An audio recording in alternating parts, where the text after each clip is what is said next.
Vous avez été très nombreux à nous demander plus d'informations sur les reprises des vols internationaux d'Air Algérie.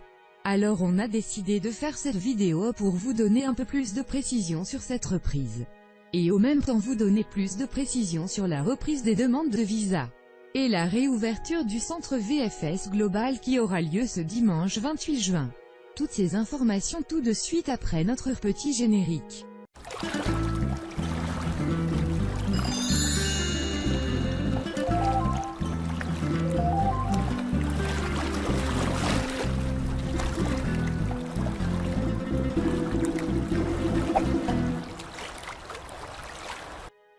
Bonjour à tous. Et merci d'être de plus en plus nombreux à nous suivre. Et surtout à nous accorder votre confiance. Sans vous retarder, on va rentrer directement dans le vif du sujet d'aujourd'hui. On va commencer par la réouverture du centre de visa VFS Global. En effet, le centre de demande de visa pour la France à Alger accueillera à nouveau les demandeurs de visa à partir du dimanche 28 juin. Mais bien sûr à cause de la crise sanitaire liée au Covid-19. Les horaires d'ouverture vont être réduits à seulement la matinée. Du dimanche au jeudi de 8h à 12h30. Même chose pour les centres TLS Contact Annaba et TLS Contact Oran. Mais compte tenu de la crise sanitaire toujours en cours, vous devez savoir que cette réouverture ne va pas concerner les demandes de visa touristique. Comme on vous l'a déjà annoncé sur une précédente vidéo qu'on a publiée au mois d'avril. Cette reprise de demande de visa va concerner exclusivement les visas long séjour, notamment les visas pour études, ainsi que les visas de long séjour pour motifs professionnels, les visas de long séjour pour motifs familiaux tels qu'un regroupement familial, aussi les visas de retour pour les titulaires d'un document de séjour comme un titre de séjour ou VLSTS, ayant expiré après le 15 juin 2020. Et enfin les visas d'installation en France pour les conjoints de ressortissants français ou de l'Union européenne. Et pour ceux qui ont eu un visa touristique mais qui est arrivé à expiration sans pouvoir l'utiliser. Dans ce cas, vous devez refaire une nouvelle demande de visa Schengen mais avec une procédure simplifiée. Simplement en présentant les justificatifs suivants. Formulaire de demande indiquant les nouvelles dates de voyage. De préférence prévoir des dates un peu éloignées.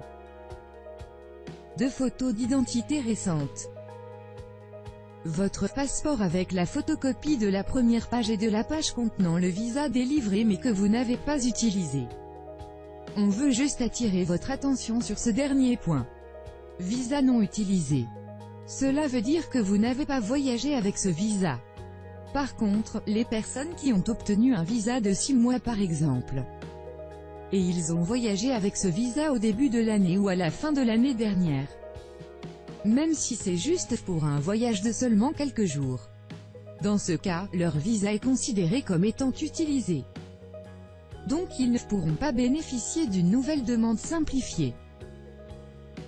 Continuons maintenant avec la suite des pièces justificatives à fournir pour renouveler votre visa non utilisé. Un justificatif de l'annulation du précédent voyage.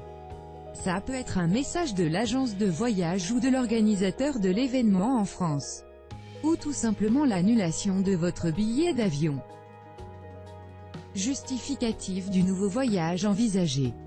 Ici vous pouvez fournir une nouvelle pré-réservation d'un billet d'avion avec les nouvelles dates de voyage. Justificatif d'hébergements actualisés.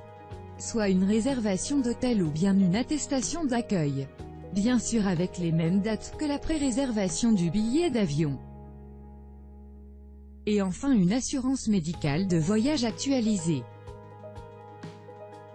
Afin de présenter ces justificatifs, vous devez prendre un nouveau rendez-vous chez le prestataire de service VFS Global ou TLS Contact.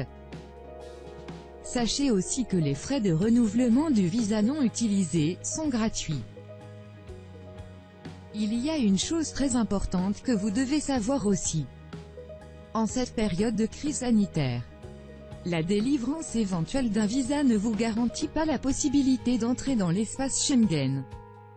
Car celle-ci reste déterminée par les restrictions applicables aux frontières. Et vous devez impérativement présenter au transporteur avant l'embarquement ainsi que lors des contrôles d'arrivée, une attestation et une déclaration sur l'honneur dans laquelle vous déclarez que vous ne présentez aucun symptôme d'infection au Covid-19. Pour avoir plus d'informations, vous pouvez consulter la page qu'on vous a laissée en bas sur la description de cette vidéo, depuis laquelle vous pouvez justement télécharger et remplir cette déclaration. Passons maintenant à la reprise tant attendue d'Air Algérie. Après 3 mois d'inactivité en 2020, plus exactement depuis le 18 mars dernier, Air Algérie a procédé depuis quelques jours à une reprise progressive. Les agences commerciales de la compagnie aérienne nationale ont rouvert leurs portes dans certaines villes, telles que celles d'Alger, d'Oran, d'Annaba, de Ouargla, de Béjaïa et de Constantine. Mais la réouverture officielle de certaines des agences commerciales d'Air Algérie ne signifie pas pour autant la reprise immédiate des vols.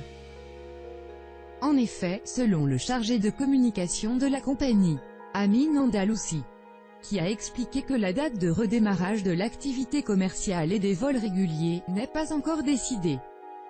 Il a aussi réaffirmé que la reprise des vols et l'ouverture de l'espace aérien algérien sont des prérogatives de la présidence de la République.